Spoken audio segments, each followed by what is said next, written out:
22A అంశం చుట్టూ తెలంగాణలో పొలిటికల్ దుమారం రోజు రోజుకి మరింతగా రేగుతూనే ఉంది. ప్రభుత్వాన్ని టార్గెట్ చేస్తూ విపక్ష పార్టీలు విమర్శలు గుప్పిస్తూనే ఉన్నాయి.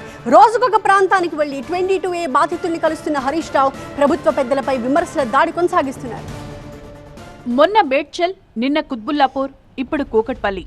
డేట్, ప్లేస్ మారుతుందే తప్ప హరీష్ రావు పోరాటం మాత్రం ఆగడలేదు. 22A అనే అస్త్రంతో ప్రభుత్వంపై విమర్శలు చేస్తూనే ఉన్నారు. ముఖ్యంగా మంత్రి పొంగులేటి టార్గెట్ గా ఆరోపణలు చేయడం హాట్ టాపిక్ గా మారింది. విపక్షాలపై బాంబులు వేస్తామంటూ గతంలో మాట్లాడిన పొంగులేటి ప్రజలపై 22A బాంబు వేశారని అన్నారు మాజీ మంత్రి హరీష్ రావు. లక్షల ఎకరాల భూములను 22Aలో పెట్టి ఆ తర్వాత బ్లాక్ మెయిల్ చేసి కమిషన్లు వసూలు చేస్తున్నారని ఆరోపణలు చేశారు హరీష్ రావు. ప్రభుత్వ తప్పులకు ప్రజలెందుకు శిక్ష అనుభవించాలని డిమాండ్ చేశారు బీఆర్ఎస్ నేతలు. ప్రజలుపై దరఖాస్తు పెట్టుకోండి, ఆన్లైన్లో అప్లికేషన్ పెట్టుకోండి, ఆఫీసుల చుట్టూ తిరగండి.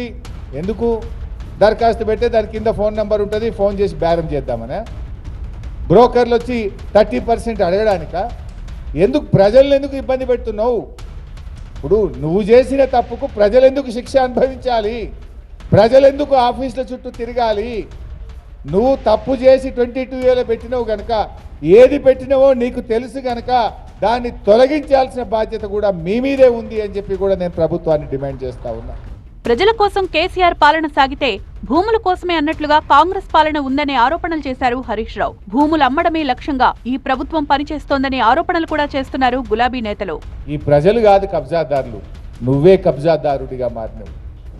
ప్రభుత్వ భూములు అమ్మబడితివి, అసైన్డ్ భూములు లాక్కోబడితివి, ప్రజల పట్టా భూములను నిషేధిత జాబితాలో పెట్టి ఇవాళ ప్రజల్ని కూడా ఆగం చేస్తూ ఉన్నావు. అసలు ఎవరైనా ఈ హైదరాబాద్లో గుండె మీద చేసుకొని హాయిగా నిద్రపోయే పరిస్థితి ఉన్నదండి?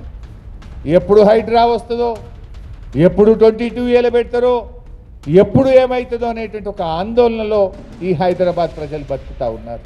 మరోవైపు 22Aలో ఉన్న భూములను ఆ జాబితా నుంచి తొలగించాలంటూ సంగారెడ్డి జిల్లా అమీన్పూర్లో బీఆర్ఎస్ నాయకులు నిరసన తెలిపారు. అమీన్పూర్లో దాదాపు 200 సర్వే నెంబర్లకు చెందిన 500 ఎకరాలు 22A కిందున్నాయని ఆరోపిస్తున్నారు. దీనిపై ఈ నెల 29న బీరంగూడ, నవ్యకూడలిలో పెద్ద ఎత్తున నిరసన చేస్తామన్నారు.